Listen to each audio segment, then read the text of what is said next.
Hey, welcome back to the Metropole Grid. My name is Andre. And I'm Patrick. And thanks so much for tuning in. We have finally reached the finals of NANPC Montreal, a whole weekend, down to 2 players. What a fantastic weekend, too. That was really nice. It was really good. A lot of this organization stuff goes in before the weekend to get everything going. Yeah. And like, it takes a village, but at the end, these 2 players are here to win the title. I know what you're getting at. And yes, you did a great job. Maddie did a great job. We loved this event. Everyone had a great time. And we have 2 great players to finish off our weekend. On the left, you've seen her a fair bit, luckily, on this channel. That's Erin, Shoeflower from the Null Signal Games narrative team, working alongside you, Pat. Exactly, yeah. Representing the NSG narrative team here in the finals. She's been playing Personal Evolution just consistently over the last couple tournaments, and we're seeing this again. We saw this earlier in the tournament. This is the sort of asset PE list that is trying to hurt the runner, not through snare, through some agendas, and then assets that will hurt you if you don't deal with them, and some if you do deal with them. That's right. Yeah, this is her The Devil Wears Prana deck, and who knows what asset is in that deck. On the right, this is Paul, and Paul is playing. We also just saw this last round. This is the sort of like Sokka lat list. Yeah. It is a very good fundamentals list. It has a couple tools to deal with assets. It has some disposable breakers. It has a lot of events and not a lot of income baked into the deck. You have to be making those very well calculated runs because the money can go quickly unless you get that Steve engine up. And we saw that earlier. And Paul is, of course, a local player, one of our favorites with repping the Depth Dive he's been playmat. On a great uptick. Top 8 at our nationals last year. Again, another top 8 at the same table he found himself on camera, if I'm not mistaken. Erin, she's looking at the hand here. Again, also, Erin is in the undefeated seat. This is double elimination. So if Paul loses one match, that is it. Erin will take the title. But if Erin gets knocked out of this matchup, we do the bracket reset, and we have one more game, which can be quite exciting. It looks like both players might just be happy with their hands. You love to honestly see that start. Both players playing the what they like. This is good. Imagine being satisfied. Yeah. You see even Erin's hand there. She has that the Reaper function. That is a 2 damage burst. And on top of things like Prana and scoring some stings and some House of Knives, that can do some additional damage. This is Personal Evolution, mind you. And this matchup, cards out of hand and cards in hand versus Lat is really fun to see. Yes, it's true. There's going to be a very interesting balance between the Lot ability and the constant net damage. And if you ask me, modernly, Lat is hard to kill. Whether it's the Onicom, drawing you a card whenever an event is played or trashed, or whether it's the Stone Chip Chart Rooms. There might be up to 3 in this list. You can pop that at any paid ability window. Not to mention the usual ending your turn at 6 cards sometimes. Yeah, exactly. Erin has a lot of work to do, whether she's going to empty her hand, whether she's just going to put things on the table. Often these first installs are kind of to, figure out how the runner interacts with you. That's true, yeah. So these might be stings, they might be House of Knives, but they also could just be Reapers. Reapers. Blood test. Like, what kind of runner am I dealing with right now? All looking at the hand here. We have a lot of good tools to get down early. Now, the ice you want to face check into, the answer is no, you don't want to. No, not at all. Anemone? Sisantans, anemones. None of it's good. None of it's good. Diviner's even doing damage. Especially if you keep your opening hand, we can kind of guess that there's a lot of valuable stuff. Yeah. You don't want to just get yanked out there. Now, this is not a timed match, so both players can think through their rounds. Again, the Silver Goblin stays open a bit later for us, and Onicom is not the start you want to see as a PE player. It is going to be a bit harder to die. Build script, draw 3 grain 1. You keep...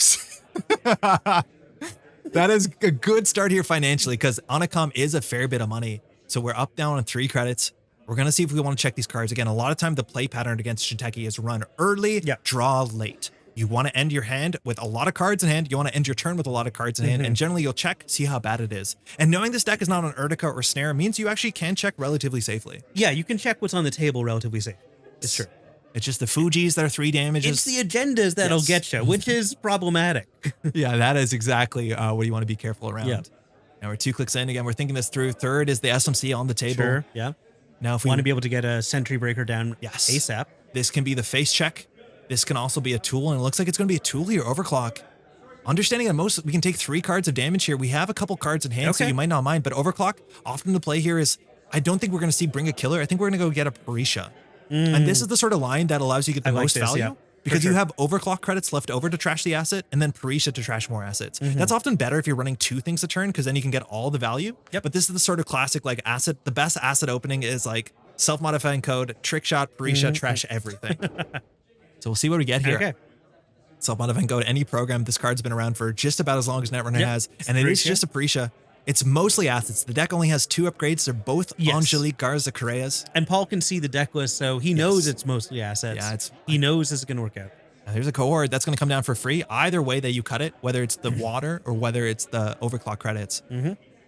So Cord coming down 4 It's cards like in using hand. one of those water lasers, I guess. I think we're matching it. I think Erin, she should only have 3 on hand. So we're going to miss the lat draw this turn. But we're in a pretty great start. I think an early Prisha and early Onicom, you cannot ask for better into the Jinteki asset start. We'll see if Erin, she just scores out. Credits are going to be a rate limiting factor at some point, whether a Regolith sticks or, of course, the very important Prana condenser. Yeah. Icing up and the we're remote server. protecting something. Might be an early Rashida. I think House of Knives might be a bit expensive, but just putting cards on the table saying you need to check these, and I'm going to go down to 1 card in hand, maybe 2 if I'm not mistaken. I think it's just 1. Yeah. To stop the lat draw here. Returning Dirty Laundry. Dirty Laundry, where to? Just touching R&D, R&D. sure, why not? No snare. You're going to take some risks here, whether you want damage, but you want to access early. We can't tell what that card is. Totally off camera, but it looks like no steel, no trash. Okay. Probably just some ice. No operations in the list. Onicom drawing up. We're on 5 credits and a Prisha, so we should be able to challenge just about anything on the table. Drawing up a couple more cards in hand. Another Dirty Laundry. We're going to saw Hannah, another really great card in this matchup. Love Hannah, yep. Whether you want to just check things clicklessly or have that panic button to be like, I need another click. You don't need to have to remove a tag. You can just get extra clicks to draw up. You can find yourself in a bad Hannah spot. plus Parisha means like any naked asset is vulnerable. Like this one, we're just checking. You know you're not going to get... Doesn't matter. Doesn't even cost a click. There's no way to lose the run here, to make an unsuccessful run. You've already triggered Iron Com. Unless it's a Spin Doctor? It is, but if Spin Doctor disappears, you don't make an unsuccessful run. It's just it's not neither. successful. Yes. Yeah, I see. So Spin Doctor, that can You've be made trashed. a run. Yes. Can be trashed for free. Erin doesn't really have to crack that. Having that in the bin means you can take it back with the second Spin Doctor. Yep. And here we have 1 click left. Still a healthy card of hand of 5 cards, if I'm not mistaken. Oh, maybe actually 4 cards? Now, the other cards on the table haven't moved since turn 1. Dirty Laundry HQ. Dirty Laundry HQ. Okay, so we... This is incredibly aggressive because we have no icebreakers. We've got no money and there is right now, many and ways that's- this could kill you. Huh. You get flatlined here off of a Saisantan. Yep. It's going to be an enemy, and you might notice here that Paul pauses because things are not exactly going according to plan. Erin here going to discard a card, doing 2 net damage, and we're going to lose 1 more in the subroutine. This will drop Paul to no cards in hand. Onicom's already fired, which means you can't even access safely to take the Dirty Laundry. You don't want to be on no cards versus Jinteki, especially if it's the last... Yes. Is this the last click? This is it. Oh, no. Paul is ending his turn here on no cards in hand, losing 2 overclocks, and we'll find out the last one is just a pinhole threading. Okay. No clicks left. Can't even use Hannah. And this is the worst spot to possibly be in this matchup. We talked about run early, draw late. Oh, no. And now any agenda on the table or a blood in the water will close it. And of course he has to jack out because... you can't touch a card But then there. jacking out means you don't get the money from the Dirty Laundry, which is... It's not great either additionally way. painful. Yeah. You notice Paul has slumped back on the chair, understanding something has gone terribly wrong. We're this deep into a finals, and that 1 run on HQ, again, with no breaker into some of the scariest ice in the format, we'll be honest, is a pretty rough mistake here, but Erin needs to find something to be able to flatline. No agendas on the table. You have to draw into one of your 3 copies of Blood in the Water. Spin Doctor's a start. Yep. And I think I saw it. I think she has it. And for a single install, no advances, next to paid ability window. Ping for 1 damage, and that's the game. 2 points is going to seal it. Erin takes it in. Cool. This was rough, and Paul pointed out here that he misread the board state in some strange way. He thought HQ wasn't iced up. Wow. And so he wanted to make that last run, last click, and just get a Dirty Laundry. He had no intention to run into ice. When you heard that Dirty Laundry HQ, Erin sounded a bit surprised because that play, it honestly doesn't make a lot of sense. And this actually was a really weird feeling where that was just a very rough mistake that Paul ended up running into this. Yeah, but it is the end of a stressful event that is like it is taxing your mental abilities the whole day. Yeah, and Paul did extremely well. Like he made it to the finals. Yeah, we obviously all talked about this at the end, and like this is really rough because it feels bad for a couple players. Erin did not get the game I think she wanted. I think she's very deserving to be at the seat and to take the title, but to win it like that is not what you're expecting, especially from Paul. Paul's a great player, and one mistake like that costing the tournament is, again, I don't know how I'd feel. I think it's super important that he gets back up and continues playing because that is not what we expect from Paul. Paul plays fantastically. And hey, if you're watching this now, we understand to end on the finals like this is a bit strange. So notice the video goes on because what we have here is to show a much more interesting matchup. These 2 players did pair up the cut before, and we're just going to jump to that gameplay because we have a game that is worthy of a final. It's a very exciting game between these 2 players. Shout out to both of them. They deserve to be here, and that's just like the heartbreaking way to end this tournament. Just one weird mistake of a board state. And so we are going to fix it. Yeah, we'll have a game. Yeah. Let's give this a shot. Let's just go get a game. We'll be right back. Now, welcome back to earlier during our top cut. We are back with Erin. Mind you, she's on the left, and she swapped over to 419. This is my favorite list from the event. We got to see this during the top cut. Played against Kevin on an Atea, and it was just such a fun matchup. This is one of the coolest deck list write-ups. If you can find this, have one of my pet cards. Yes, it has 2 reprise in it. There we go. Erin, she did such an incredible write-up. I'd recommend a lot of players to check it out. It's about building a regular deck and putting economy into your deck and the sort of considerations that she makes building a deck. I honestly think that this is not the most reg deck. This is a really interesting 419 list. It's Well, Erin's a creative person. Yes. It's on bad publicity. It's on reprise. We're on Mining Axe and Amakua Chesva, just getting a lot of pressure and running all over the place. Yeah. And so we're going to see some good pressure. Again, Paul on the right playing PD. We've seen some great gameplay from Paul across this whole weekend. And this is a reg PD, right? Yes, the most reg you can ask for. So not even a YDL, your digital life. Yeah. Okay. Just fundamentals, which actually makes this matchup more interesting. Yes. Because I think the YDL version usually doesn't have a Mavirus in it. And where Erin's most of her rig is going to end up being Amakua, Mavirus is just so important in this matchup. It makes it a very interesting matchup. Yeah. So it's all about economic denial, whether Paul can keep that Amakua down, how you can stabilize on credits, where the pinhole lands. This is going to be a fun game. Now, classically, Criminal is favored into HB. I generally want to be on the Criminal side of this just because the early economy, the early ice reses, it can be tricky if you just start running everything. Yeah. But it's going to be fun. Now, the last time you asked me to pick which side I would be on, I said Corp. Yes. This time, I'm going to say Runner. I think that's the side most people would take here. It looks like Erin, she's going to get the mulligan, but Paul likes what he has. The early start can be so volatile, right? Yes. So you want to get something in the remote server. You want to ice up HQ so you don't get diversion of funds. What you put in the remote server often will be a Rashida or a Tranquility home grid. Yep. And then the runner has so many ways to deal with that, whether it's inside job, pinhole threading, forcing you to res, then going for the diversion. Like there's a lot of weird forks that you can make the remote server play very, very difficult. This is 419.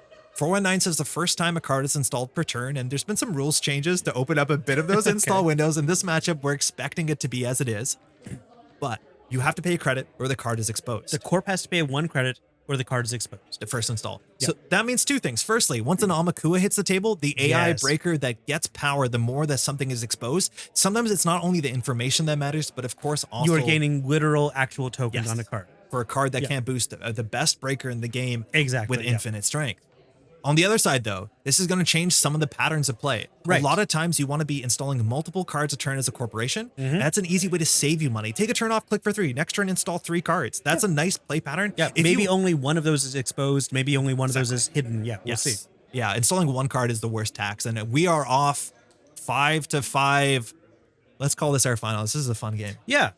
Welcome to NANPC Montreal 2024 Finals at Silver Goblin. We are chugging the Gatorade because we got to stay fresh and ready.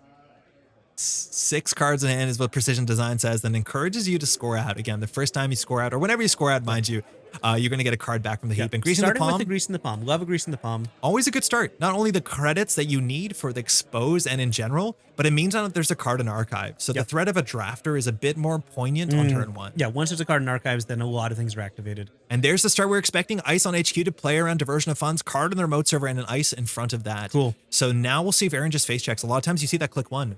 Res your ice. I can still throw in the pinhole, and we see in hand even a Bravado, the Torano Bravado, the Torado. What? The CN Tower Bravado? Oh, yeah, the CN Tower Bravado, of course. Really Love nice that one. Bravado. Yeah. The one from Toronto Worlds from 2022. 2023? 2022. 2022. So we'll see if she wants to pressure that. Again, diversion of funds, run HQ, take 5 credits away from the corporation is often why you see that ice on HQ as soon as turn 1. What did you call it? Broronto? Bravado. Oh, Bravado. No, sorry, Trova. Whatever, it's gone. Click 1, we're drawing. Now, Criminal not known for good card draw. While we do have Earth Rises and I believe Class Acts, those are expensive cards to hit on the table. You want to line that up with a Career Fair if you do have it. But just getting in, I think we're going to get the Bravado now. And on the remote server, on 5 credits, we can maybe trash a Tranquility, but actually on 2 credits with the Bravado, that's a bit harder to do. Yeah, we are sending a Broronto right into the remote server. We'll see if we res here. Early Gatekeeper. This is very important in the matchup. Now, you appreciate getting 3 more cards in your hand. Yeah. Again, this is open could deck really lists. accelerate the corp plan. Yeah, so it's not your digital life. But if you're on a deck that's on Amakua as a breaker, you need to get this rezzed as soon as possible because 6 strength is a nightmare. 0 strength is exactly where you show up. Exactly. Like once the Amakua is down, the Gatekeeper doesn't exist. Yes, and there's the start you want. Not only forcing the res, but pinholing down the Rashida. So getting your cake and eating it too. Luckily here, Paul does have 3 more cards in hand to be able to do that triple install next turn and maybe push forward. Ball mining accident. No.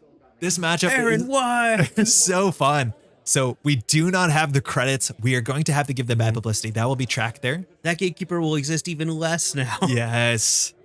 We saw this again in the Swiss rounds. Just getting the bad publicity, getting down to Chesva on top of that. You have 3 credits to run central servers. It is so hard to make that taxing. And that turn is just exactly why I love this criminal pressure. I'm going to force you to res. I'm going to pin all around. And then I'm going to cause a problem that's going to follow you for the whole game. Yes, that bad publicity will follow him the rest of the game. It's so exciting. The small dice, mind you, used on Erin's 419 ability as a cool tracker. Die. Yeah, little baby die. 4-9. We're going to actually pay for the expose here. We're paying for the expose. We're paying to prevent the expose. Yes. Down to 2 credits. Rising up R&D. Again, Amaku is the known quantity here. You need to either get a virus and archives and afford to res everything. And then you're going to have to take a turn to res a virus or purge. But whether we're preventing the expose here, again, there's only 2 pinholes, if I'm not mistaken. I'm not sure what we're trying to hide. Whether the credit is worth the information of whether or not this is a Rashida. Maybe it's an agenda. I don't know. Seamless. I don't know what I'd put behind here.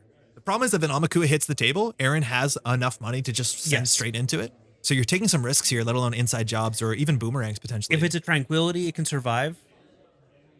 So we'll see what happens. We see she has the Amakua in hand. Now, this deck, I've played a fair bit of it. It doesn't have a lot of burst econ. It's bravados, it's dirty laundries. I don't remember if it's on Carpe Diems. But you're going to end up, you see situations. It sounds like an okay amount of burst econ, frankly. But we've seen situations before where this deck goes to low credits. It's just trying to coast on bad publicity and Chesva. It doesn't have a lot of ways to get up on credits. Yeah, that's fair. Like it can coast on a low credit amount so long as the ice remains small. There's the Amakua. Okay. Just running archives. She wants to build those counters. Yeah. Those counters are important. The strength of this is equal to the virus counters. And you get those by breaching and not stealing or trashing or getting the exposed. So now, not only does the information get bled out if you don't pay for the 419 tax, you get those counters. And once you get to 6 counters, you're breaking every ice in this deck for pennies, for subroutines. Because Brawn is the biggest piece of ice and it has 6 strength. Or Gatekeeper. Gatekeeper on the turn is rezzed. Yes. The big breakpoint is 3. Yeah. Sometimes the fear is 5.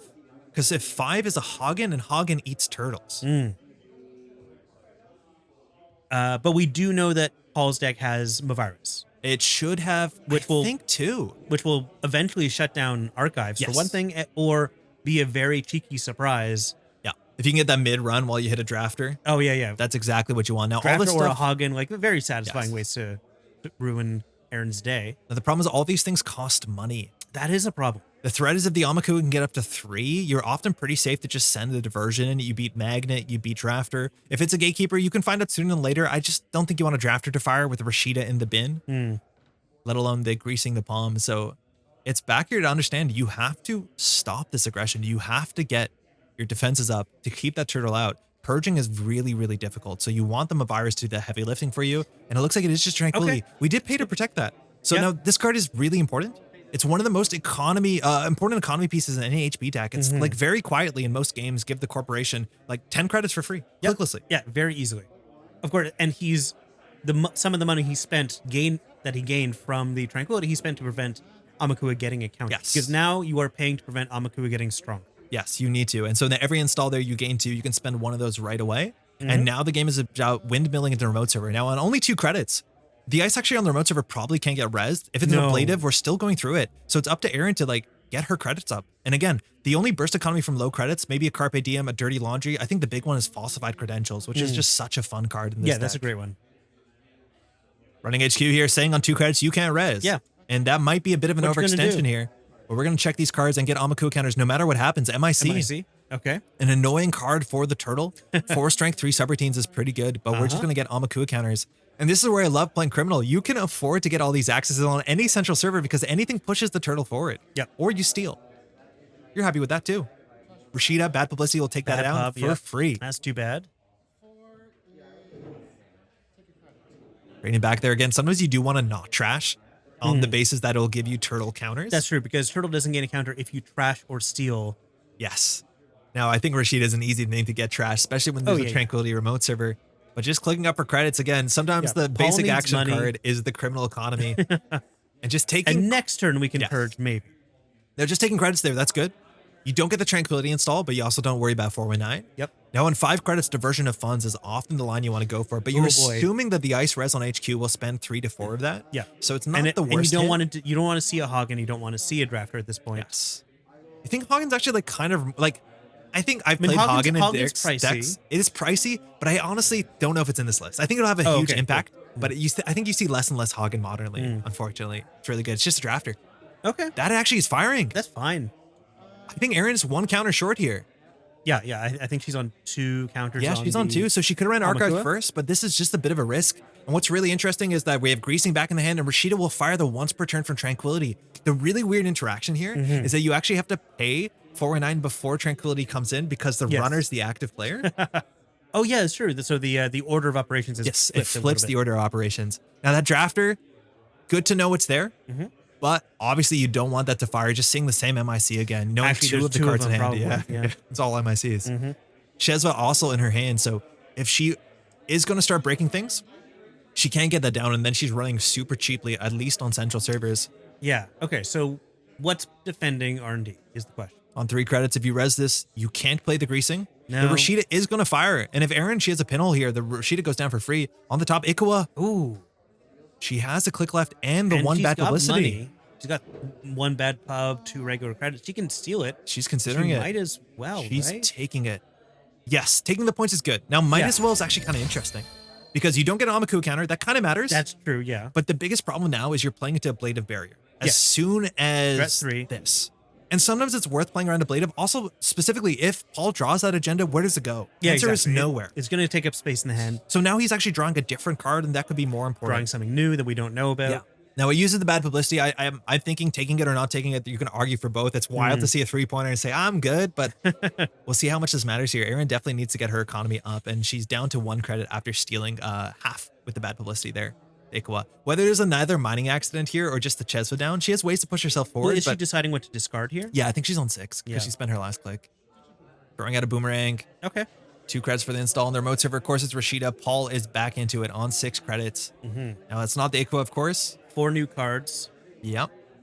Upgrade in the remote server, likely a Managarm or an Anoetic Void. If it's a virus, he has the ability to purge when you crash into a drafter. So we'll see how Erin uses that to kind of like do a risk analysis. She does actually have real breakers, like non-AI breakers. You want to avoid installing them because they're inherently more expensive than not installing them, let alone using them. Amaku is really good. Eventually they'll be necessary because I'm guessing Paul is... You're hoping not, but maybe they do. Yeah. I'm hoping Paul is able to ice up archives and then wait for a solid purging turn or a good Mavirus run. Mavirus turn. We'll see. Yeah, keeping the Mavirus as a threat and keeping it away from the runner so you can purge on your terms is going to be really important here. Now, in 6 credits, he can start playing the hedge funds. We know there's a Greasing into the remote server is a +4 credit play. Yep. But now the option is seeing that the the runner discarding a boomerang. What do you think how safe the remote is? I'm guessing that there's another boomerang. Or an inside job. Or there's other ways. Like, or understanding that she doesn't have the money to even play the boomerang well. It's a hard read. But classically, this remote server, you're expecting to have to res the upgrade and the outermost ice. We've seen expensive ice in HQ, and MIC or a Brawn is all your credits at this point. So Paul definitely giving us a think of how to get out of this position. I do think in the hand, we do see on Erin's side, she has a Chesva. Again, the Chesva bad publicity is just an absurd amount of economy. If the Amaku is at strength, you're just running centrals cheap to free. And checking what's in the remote server. Paul here with Precision Design, with Off-World Office, with Luminal, you definitely want to be scoring. And so it's a threat assessment again. How can I safely score? Because scoring pushes me forward. Install. Are we exposing? We're exposing. Okay. Amakua now on 4. Again, at some point when the Amakua is healthy on counters, you don't have to pay for the exposed anymore. Yeah. It's like, what does it matter? What's the difference between 10 and 11 tokens? Because Erin can just run HQ if she wants to. Now, it does mean you can put something in the remote server, let alone advance it, and not have to prevent the expose of this. So we're up to 9 credits. Now, diversion here is relatively cheap. Yes. Erin has to click for credit, then she can send a diversion. I believe she has one in hand. That'll drop Paul down to 4 credits, and then she might be able to just contest the remote server. Yeah. It looks like that's a play. Credit into the diversion. 2018 FFG alt-art from Worlds. I love this alt-art. I love that alt-art very much. Now, Drafter, we want to break both of them. Are we going to reveal? Now, you can duck a bit here sometimes, but ducking doesn't make sense when you're in 9 credits. Unless you res the Sand City Grid like it's 2014. And so we're through diversion of funds. Those credits are going to change pockets. Up 5, down 5. This is the reversal that Erin needed, waiting for Paul to get into the green just so she can climb back. And now on the remote server, we're going to run there. Might as well. Let's see what's there. We've got the bad pub. And your money. Seen Paul single advance cards in the remote server, even to still seamless out to jam the next turn with Tranquility, which is really cool. But Gatekeeper for 1 with bad publicity, Outer Ice not being rezzed. We'll see now if we res the Mana Garm here, because Erin, she can't deal with it. She doesn't have the clicks or the credits. We've used the bad publicity. Mind you, the tracker won't update whether the bad publicity would be used. Sure. But she has 4 credits left. Yeah, she used it on the Gatekeeper ends and Ikwa. Ooh. Oh, so he doesn't even need to. Can't even get stolen. Doesn't need to res any of this. Anoetic, though, is going down. Anoetic's going down. That's too bad. Now, that is going to be 2 cards from hand and 2 credits if you want to trash that. So it looks like Erin's deciding whether she wants to trash the Anoetic for a real credit. And it looks like she is. Okay. So you know the remote server is an Ikwa, and it means that Paul here will actually be able to score it with the Seamless in hand. That's true. Not too bad. Yeah, he still has enough money to do that, so... And that would get him back something else from Archives, which would be very helpful. Maybe an Anoetic. We'll see. Might be a Rashida if he has double Seamless. I think that might be true, good. Yeah. Rashida Double Seamless jam. into Rashida would be great. Again, Erin down to 3 credits with the bad publicity. It does cost her real money to run the remote server, at least 1 real credit. And you just need to keep this Amakua busy. Now, because she did trash the Anoetic, she didn't get the Amakua counter. That's always a concern. Diversion of funds doesn't do a breach. It's a breach replacement, so you won't get Amakua counters on that. You need to actually get to the breach and I can touch card step. Yep. The wording on the FFG card is like kind of nonsense, but it functionally works the same. Look at the NSG text on NetRunnerDB. It's a bit more clear. Yes. Yeah. Shout out to the NSG rules team. Oh, double advance into Seamless. It looks like that's our whole turn here. So down to 1 credit. Again, on 1 credit, at least you can be Diversion, but Ikwa is going to return something to hand, whether it's that Seamless or the Anoetic or Greasing. A lot of good options here. Okay, let's see. We're going to go through. That's a Spin Doctor still on the table. So we have the ability here to shuffle in if we need to, but it looks like just the Seamless coming back to hand. So any unadvanced card in the remote server can threaten a 4-2. Yeah. Erin, she needs to stabilize economically. She also knows if she draws a Falsified, she can just ping the Spin Doctor if she ever wants to get that 4 credit burst and another Amakua counter. True. The deck also doesn't have a lot of multi-access. It's just Waken Plant. So if you drop a Waken Plant, okay. that is like very good when you're running HQ for free. Yeah. But it's not like with an open R&D, she can just see infinite cards, right? Like it's not like a Conduit deck. She can get an Amakua counter. She can see a bit deeper. Here on 3 credits too, like an Earthrise and a Class Actor, kind of expensive if she can't career fair those out. So deciding if she wants to run on 1 credit, there's going to be no ice res, so it's free. If you want to check R&D here. Drawing into, that is a Harmony AR Therapy for the late game if you need to get a bit more gas back in the tank. Checking the top of R&D. Cards back in. It's a Spin Doctor. Again, we just want the Amakua counter. We have bad publicity, but we know there's another spin on the table. Not a huge priority here. And just clicking for a credit. Again, sometimes the basic action card is the criminal economy card. Yep. Throwing out a second Amakua. And as much as she's been clicking to draw and clicking for credits, she's still keeping the pressure on here. Yeah. Hey, it looks like Adam has 1 massive eyeball. Wait, where? On the playmat. Oh, yeah, that's nice. It's spooky, isn't it? It's real spooky. That's exactly the only credit and only bad publicity here that Paul has. So we need to get something in the Tranquility or server every single turn. Whether you want to res Spin Doctor before the start of turn to see if you want to shuffle something back in, that's always an option. The Tranquility is, again, so load-bearing in this matchup right now. Really like, is. if you can trash that, you'd love to be able to trash that. It's given Paul, I think, like 6 to 8 credits already. Yes, it is the econ. Okay, so we now know there's 2 Spin Doctors out there. Yes. That is just to pay to not have to protect this. Now, Turtle is at 6. Turtle's at 6. I mean, Turtle can do anything. Barring a virus, which we still have yet to see. And I think there might be up to 2 in the list. Maybe only 1. Drawing into a crew here there. Again, you're trying not to install these breakers. And with Amakua on 6, installing the breakers doesn't make a lot of sense. Yeah. When you're facing a deck like this, you're starting to think, really should put 3 in. Yeah, it's tricky. I think, like, I'm so interested to see at Worlds how many virus we're seeing. But Chesva's coming down. I love this alt art. Speaking of great alt art we love, I love this alt art Chesva. I was so hard-pressed to think that Chesva needed a better art because I like it. And they're both great. This one's also still obviously good. Now, Chesva and bad publicity, it's hard to tax at R&D. Off roll off the top. Erin not getting the Amakua counter, but definitely getting to game point. No, you can't be too unhappy about that. You're already at 6 counters. Yeah, you don't need them there. Yeah. So now any run on a central server can be game. Now both Ikwas are out, which is really nice because it means you can always send a last click without even any money to your name. Yes, you don't need a spare click. You don't need spare credits to steal an agenda. And the deck's on 18 points. 6 of them are the Ikwas, so we have 10 more points in the game. What's in the remote server? It seems like we could check. We're only on 2 credits and 1 bad publicity. All our money here is like kind of tied into the coffee cup. Yeah. We have a reprise. Are we reprising? Oh my god. Again, reprise, just the star of Is this this the deck. most beautiful moment in the whole game? You want to take your bow here, reprise, 2 credits, only play if you've stolen agenda. If there's just one... Oh, it's a reprise. Thank you, Erin. Oh, drafter back to hand. The drafter, so rude. Take a bow. Now that means you have to reinstall it, which has to deal with, 419 and re-res it. Like diversion of funds, lose 5. This is sometimes worse. Oh yeah. Now the card in the remote server on top of the Tranquility wasn't reprised. You talked about reprising Spin Doctor. Sometimes run archives after that wins the game. Oh yeah, but if there's 2 Spin Doctors, it's not exactly. It's a bit harder. And seeing that the MIC, the third MIC, wow, it's been there for a moment. Full play set. Man, that reprise is so rude now. So if you drop with a Rashida, like you have to commit 1 ice to the table. It looks like we're gonna start with the Spin Doctor. You know what? I've never done this, but could retire from Netrunner if I ever steal an agenda on click 1. Yeah. And then 3 reprises in a row. Yeah, you can. You could afford that maybe. Yeah. Yeah. Amakua on 7. Yeah, I'm just dreaming. I think I gave Erin a hard time about base 5. It's what the organized policies say you should be doing with dice. And we're shuffling back in both the Rashida and Anoetic, 2 very important cards. Now, what's also very important to keep in mind is those cards being in the bin add more threat to cards like Drafter and Ablative Barrier. Yeah, exactly. And sometimes you want to keep your worst reses. But maybe Rashida's going to draw into them. Yes. Maybe that was the plan the whole time.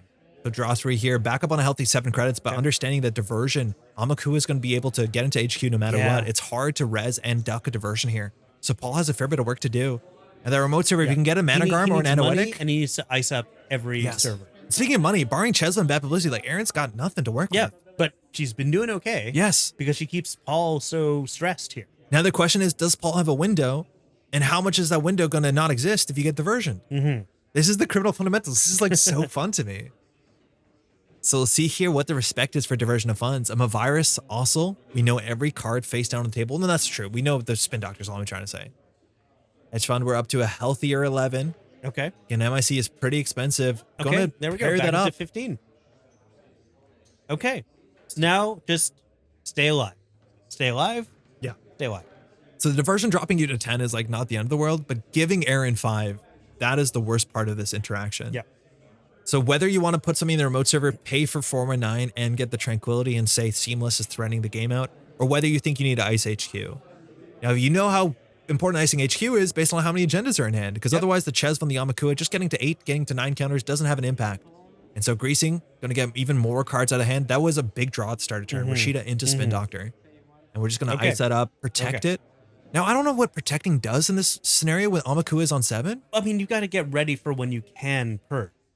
And then you will have That's true, yeah. Attack. So Erin doesn't know if she can face check. Yeah, you might not res it until you're in a position where you have, like, you might not res it until the purge, but, like, might as well get ready. Yeah. You can't install ice after the purge. Now, the problem is, like, can you purge next turn? And with an archives open, my answer is usually no. Not. But it would do something. It would, like... No, not really. If you spend your whole turn doing nothing, Erin runs 4 times archives, we're at the same spot. It would do something. You just get the draw every turn, right? Yeah. Like, that's the best you got going for you. Yeah. And it's really hard to purge if you can't lock the runner out. It's like spending 3 clicks for a draw. Yeah. Yeah, kind of. Oh, you skip the runner's turn. It's weird. Discarding a card here. Again, we have 6 in hand with Precision Design and a Spin Doctor on the table. So archives is relatively safe. Again, we haven't seen him a virus show up yet. And the only defensive upgrade we've seen is the Anoetic that's shuffled back in. So Managarms are going to be... Erin's going to have to double click through them. So there's actually a chance if you can get a well-timed purge that Erin can't build up enough Amakua counters to then challenge the Managarm server that hopefully has an agenda in it. Yeah, that's right. Just take 2 credits again. Hey, that criminal economy when you're bottomed out, whether we can get a bravado in or dirty laundry, just think I'm sending it. Okay. HQ. Yep. Again, when you have coffee and bad publicity, this run can't cost you anything. No, it can't. So why not get a bit of information here? Now, if there's an agenda in hand, there might be 1 in hand. If there was 2 in hand, you might throw it out for Spin Doctor to fix. But it's that big MIC. So this is what's just protected last turn, right? So it does cost her some. Well, nothing. No, it cost her literally nothing. Yeah, you're right. It's Literally nothing. Yep. And not only less than nothing, plus bad pub. only 1 subroutine this matters. You don't even have to coffee it. You can spend the coffee to trash cards from HQ. Yep. Like, that's a rough res last click. This now does get a res, so you don't have to play around Hermes, but we're actually going to end the run. Wow. What is this saying? You are just announcing... I have points in hand. That Docklands pass is a bit too much pressure for me. What can he possibly do? Draw, throw out with Spin Doctor? Yeah, I guess that's it, right? Get another ice, get a Mavirus maybe? You're right. Like, Mavirus would be it. Mavirus would be how you get out of this. The thing is, like, if Erin finds 1 agenda with Docklands, that might be a 40%. It might be higher. Yep. That you just have to say, I need to stop this right now. And making that MIC into a border control for 6 is not what you love to do here with an open HQ, but sometimes it's what you need to do. All again, thinking this through, very thoughtful player. And in the remote server with Tranquility, we know there's a Spin Doctor on the table, and a Mavirus here is going to have a huge impact on the 7 strength Amakua. A Managarm, and again, Spin Doctor as a start, gives you the flexibility to find your tools and also band in a full hand if you need to get those agendas out of there. This is interesting. Again, she doesn't have the diversion. I don't know if that would be sent that turn if she had it. I think you would actually get that in because she definitely needs money. She clicked for credits. Like if she has a diversion there, she can do just credit diversion and she'll get through any ice. So we're pretty sure here she doesn't have it, which means you could be a bit more blasé about leaving HQ open for a moment. Yeah. We'll see. So a lot of options here. It should be about 9 cards in hand. Packed HQ right now. Yeah. And understanding being on game point here, that Amakua is very easy to get accesses. You can't really purge, obviously, open HQ, let alone 9 cards in hand. Yep. And it seems like you want to be able to trash some cards. Yeah. It's weird. Sometimes the 6 hand size when you try to discard cards, you're like, get these out. No, you have to keep that one. Trying to figure out what to do here. Now, if he does put in the remote server, I honestly think it's relatively safe. This deck is not on Overclock. It's not on Trick Shot. The only surprise Econ Burst would be a Falsified. So here we're getting to the remote server. Let's see if we protect it. We're going to gain 2. Going to pay 1. Okay.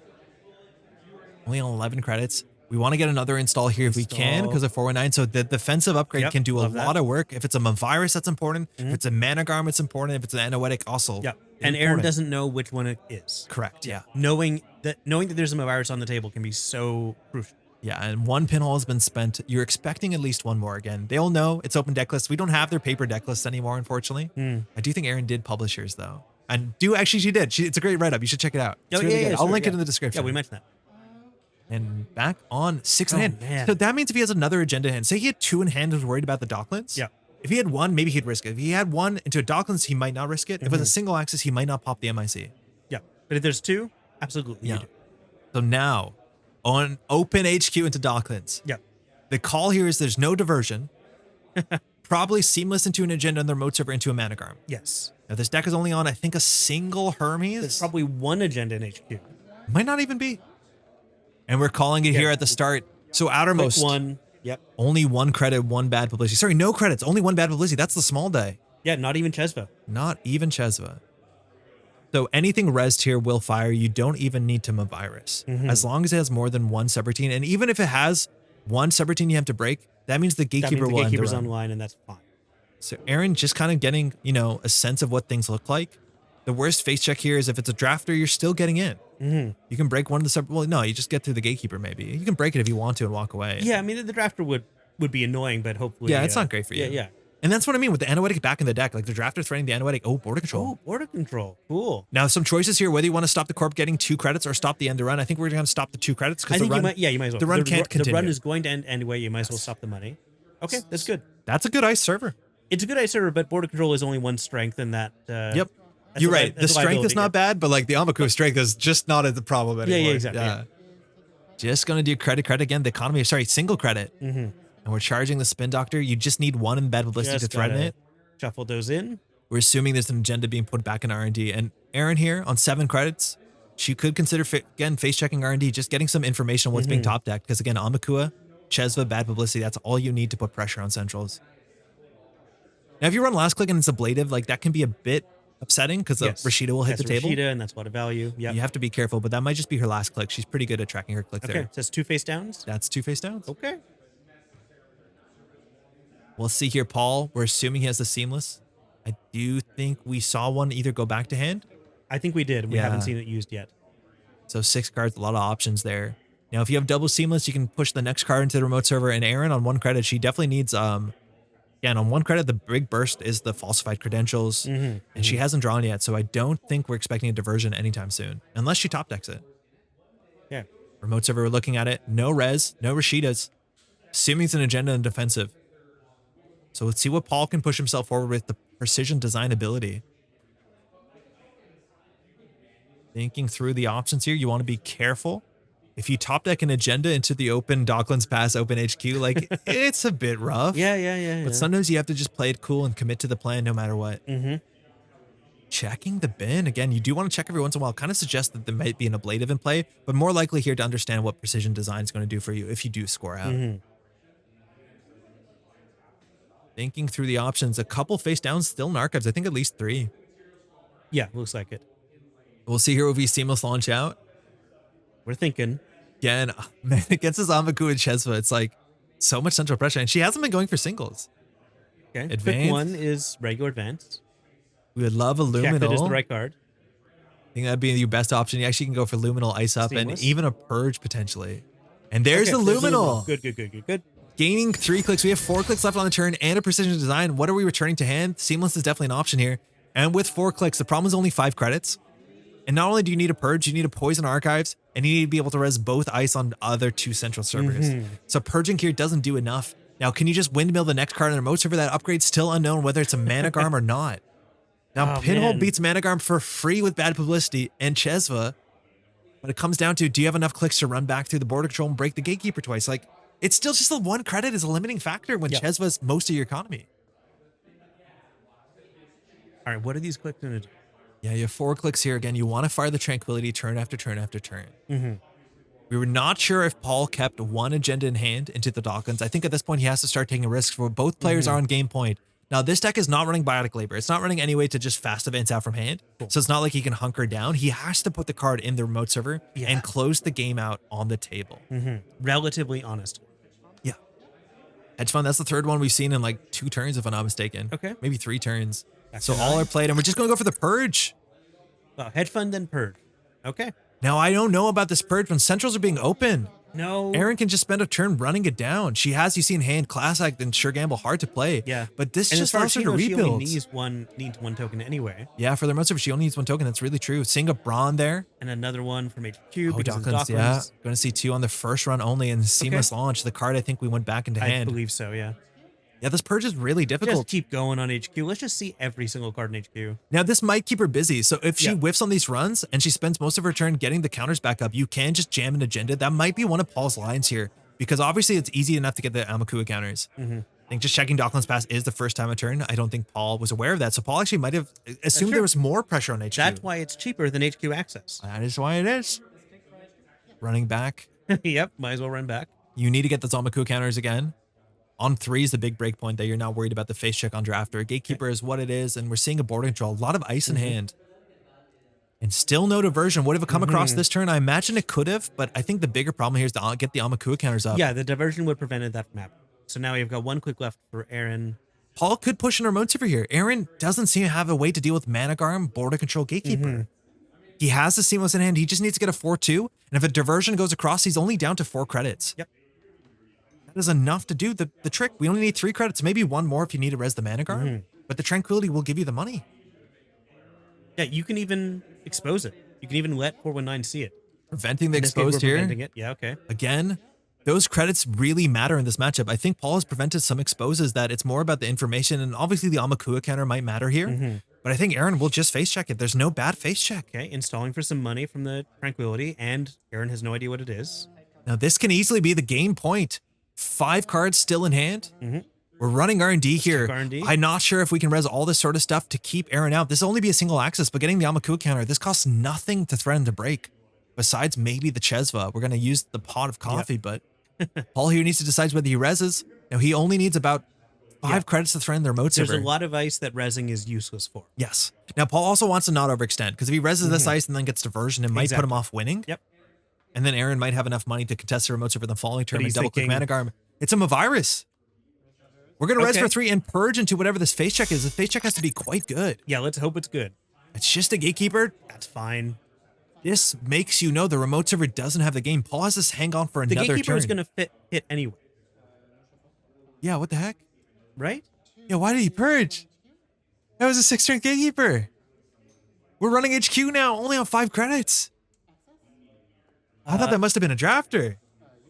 Yep. We're running HQ. We're going to get double access after the Gatekeeper. Now, with the Gatekeeper, Okay. you can shuffle back agendas, but a lot of decks here, he just wants to find No, an he just agenda. wants to get a 2-pointer so he can win. Yeah, What's rolling card a number pair. 7? Border control. We're going to see 1 more here. Again, I What's do the think we Dawkins knew pass? that. Dawkins seeing a Dawkins second pass card. lets you get past a border control. Makes sense. Okay. Drafter. Just some ice. Yeah, just some ice. He didn't draw anything juicy. Can you write that purge out? It didn't matter, no. did it? So showing that very important card. Now we're going HQ. We have still a lot of cards here. And Erin, not only do the accesses, she wants to rebuild this, especially when there's no res on HQ. So that makes you think it's an MIC or Braun on HQ. Because any res would be a problem here. Border control, we're seeing that card again. Third click, I imagine we're going to get back. Yeah, I guess so. An ablative here would not tax out, but could get a Rashida or a Mavirus back on the table. But you have to guess there's an agenda in last here. Run. Single axis, seamless launch. Okay. Still holding on Amakua back to draft or breakpoint. Mm-hmm. Getting a third virus counter. Back to Paul. A lot of cards in hand. Drawing it to, I think it's the last Spin Doctor. Yeah. I don't know if we see any points in hand there, but a lot of times there, I just want to not, like, just put it on the table and shuffle. Just be cool. Don't sweat it. But yeah, there's 4 accesses there. Still I just nothing. want him to ice up. I mean, no, he's already got iced up enough. I just want him to purge here. But no, the purge doesn't mean anything because it's gatekeepers on R&D. That is not only gatekeeper on R&D being 0 strength. One of the things that's very easy to forget about gatekeeper is you can just let the first subroutine fire, and no matter what, the deck has to be shuffled. So you can run gatekeeper and always see a new card. See something new on top of R&D. It's a problem on R&D. That's a problem. Yep. Install, gain 2, pay 1 for the exposed. Okay. Now the exposed in the remote server is, again, maybe the Amakua counter, maybe understanding if you want to commit to this. If you saw the agenda in there, you'll structure your whole turn around it. But second ice, not trashing the gatekeeper again. You need 2 ice to tax out Ches with bad publicity, but only on 6 credits. A diversion slows the game down entirely. But in the remote server, we saw a Spin Doctor. I'm not sure if that snuck by, and we're going to tap their first run on R&D, forcing his credits where his mouth is. Yeah. He's got 6. Let's see if this is worth rezzing. Now he needs to keep 3 credits to threaten out, even a bit more. It's a drafter. All right, well, it's basically free, but then... But then she has to walk away because she can coffee through this. 1 coffee, 1 bad publicity. Yep. She can also now fire the gatekeeper and just block the end of the run with her real credit, or sorry, with the bad publicity. Yeah, she can spend all her money to get a single, but she can also now force the awkward thing, and she's going for it. So now you can draw up to 3 cards. You have to say that number up front, but no matter how many cards you draw, including 0, you have to shuffle R&D. Yep. So no matter what, anytime you go back through this. You're going to feel so bad if you draw 0 agendas and then know that they're all back in there. Yes. But if you draw, HQ is open and there's a Docklands Pass. I don't know if it's safer to always draw and always shuffle back. But then the cards that you're not shuffling back are not agenda, so the density goes up. Guaranteed. Yep. Okay. Checking in archives there, a bunch of face downs. It looks like we're spin doctoring back in. One of them's a Hyperloop. Really interestingly, that Wait, does did he not show a Hyperloop? Yeah. Okay. With the Gatekeeper. Sorry. The Gatekeeper can also fire from archives. So he's shuffling a Hyperloop. And the reason is that gives him money and does not cause Erin to win. It's not a game win for Erin. You don't often see these in PD decks. That's a really interesting inclusion. Off the top, it's an awful office. Dang. Erin going for the handshake there. We'll find out if he had it in the remote server, but unfortunately just finding that off the no draw shuffle in. Close game still. I think we're very close game. That was a fun, tight game. 1 turn away maybe from the remote server. We'll wonder if the Mavirus Purge, which I do think you're right, the strength on it didn't actually match up, whether it mattered. But I love this deck, especially on the criminal side, that opening. We'll see what's in the remote server. I don't know if we caught it there, but it was anoetic and it might have been an agenda. But well played to both players. Again, this was not the finals. We mentioned it earlier. The finals was a bit of a wash, unfortunately. Just one kind of misread on the board state caused a very fatal error that is incredibly untypical for Paul, which is an unfortunate way to end the tournament, I think. But just had a fantastic time. I would still do this the whole weekend again. NANPC Montreal was an absolute treat. It was a wonderful time. Thank you for hosting. Thank you for knitting all these wonderful birds and frogs. Yeah, you got to see all the birds throughout the footage. And Fizzrum and Tangles. And thank you, Silver Goblin, for hosting, of course. Yeah, takes a village. I'm so happy that people came in, mind you, a bunch of these players coming in from the Torsaw Grid or coming from the States. It's just an absolute treat. Vermont, Boston, people coming from all over. Really good to see. And with that, that is ending our coverage of NANPC Montreal. I want to say again, a huge thank you for watching this. Hopefully you've been enjoying some tabletop play. I know I enjoy putting this stuff together. It's a lot of work, but it's definitely worth it. I just love celebrating tabletop play. Yeah, and me too. Making it as approachable as possible. Tabletop Netrunner is still my favorite Netrunner. I also love when people say that they watch these and kind of learn more about the game and how the game is played. Thank you everyone for watching, and thank you for having me. And by the time that this is probably up on the channel, Worlds is just about starting. So if you want to watch some more high-stakes tabletop play, you can find that on twitch.tv/nullsignalnetrunner. I'll be there doing some casting, and then hopefully we might actually come back with some footage to edit. I don't know. We'll figure it out. That'll be fun. But thanks so much for watching. That was NANPC Montreal. We'll see you in a bit. Bye, everybody. Ciao. Hey, thanks so much for watching. As you probably already heard, I reckon Pat and I have already said this by now, but there's a lot of thanks to be given at the end of this entire video. Firstly, a huge thank you to Maddie, my partner, for doing all the crochets of all the little birds and helping organize the tournament. Could not have been done without her help. Love you, Maddie. Otherwise, when it comes to helping with friends organize the event, again, it takes an entire village to make things run as smoothly as I hope they did.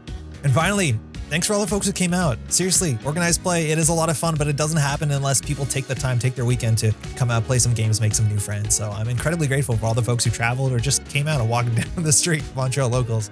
It just would not happen without all your support, and thank you so much for that. Obviously, as you saw there, a bit of a strange finals, not the way I think anybody wanted the weekend to end, but sometimes it just is like that. It's about picking yourself back up and getting back on that horse.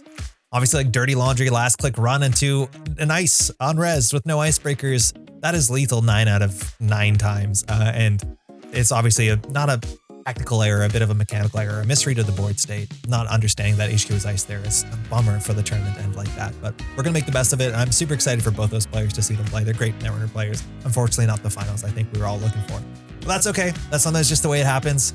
And I need to give a huge thank you to all these names here and more. Again, the Métropole Grid, we are supported on Patreon. It gives me the time to do all the editing for this whole series, the live streams, all the sort of stuff happens on this channel. It would not be possible without all the support of the names here, and of course our daily cast patrons. If you're interested in supporting the channel, you can find a link below. Any sort of contribution is incredibly appreciated. If you also just want to take a second to like the video, that helps a heck of a lot, as you know how YouTube goes.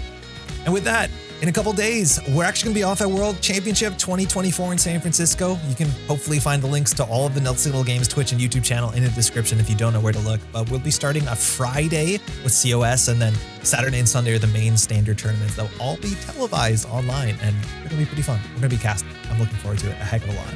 And with that, that wraps NANPC Montreal. We'll hopefully be back real soon with some live streams returning next week, Tuesday and Thursday, and then we'll see what kind of video content comes next. Thanks so much for watching.